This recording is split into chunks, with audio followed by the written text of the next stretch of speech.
one of my most valuable lessons happened of my personal growth journey when I drove out west. I drove down to the I-10 expressway and then drove west all the way to the end. And the energy out west is different than the East Coast where I come from, because on the East Coast, everybody's heart is shut down and closed. You walk outside, you immediately start mean mugging people.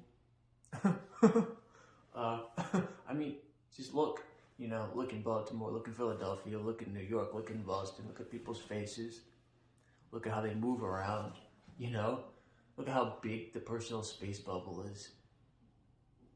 And out west, it took at least a month for that. It's probably like 2 to 3 months for that shell to drop, right? Where I remember walking behind a woman in Tucson, Arizona, and she was stopping twice. She stopped just to appreciate / smell the flowers. There were plants outside this building, big flower pots with different plants in them, and she was stopping to appreciate. And it was making me mad. I was like, what the fuck is going on? What are you doing? But eventually it gets you. The energies get you out there. You can't help but, attune on some level, one way or the other. Oh. And the lesson was that I need community. And I don't just need community. Human beings, just like we need oxygen, just like we need water, just like we need food, we need certain things from other people. Every animal does. We need physical things. We need touch, romantic touch, competitive touch, platonic high fives, whatever, hugs. We need intellectual stimulation. We need to get new thoughts from other people to integrate into our thinking, and we need others to find value in our thoughts for their thinking. Emotionally, we need to feel other people's emotions, and we need other people to feel our emotions. It happens automatically, electromagnetically. And spiritually, we need people we can confide in privately and share our secrets to, for one, but also to inspire us spiritually, give us hope, meaning, purpose, and direction, and show us what might be possible. And so I had so much resistance to these needs, right? I didn't want to be interdependent with other people. I didn't want to have needs that had to come from a village, a community, a neighborhood, a tribe. I hated it, right? Because there's so many narratives, so many psychological operations that tell people you are not complete until you can meet all your own needs. You have to be able to meet all your own needs, or you don't deserve anything. You don't deserve other people, or else you're codependent, or else you're toxic, or else you're needy, or else you're clingy. Actually, no, you are hardwired to need oxygen, to need water, to need touch, to need intellectual conversations, to be emotionally open and expressive in the presence of other people.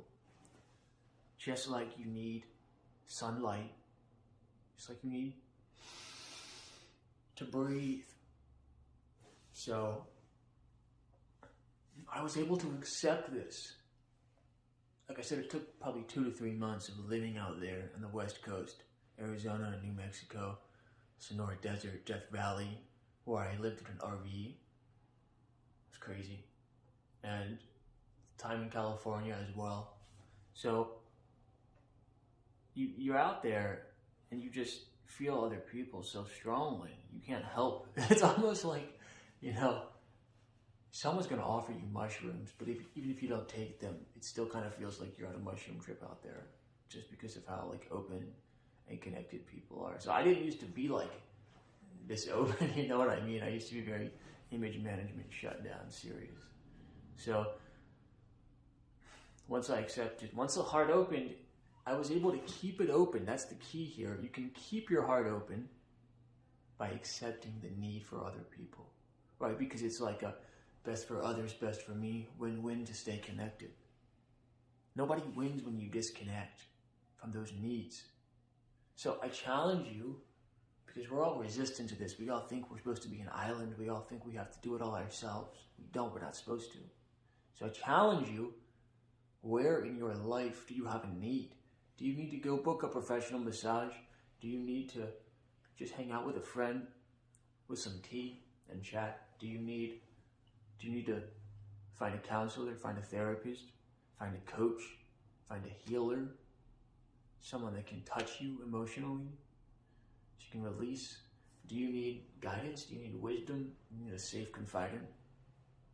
Where are you resisting this? Where are you denying and potentially sabotaging yourself, sabotaging your potential, sabotaging your trajectory by pretending you don't need these things, or thinking you are not supposed to need these things, or thinking you're not complete or you're not healed until you don't need these things? That's false. That's hogwash. Nonsense. Cut it out. Cut it out. Take care.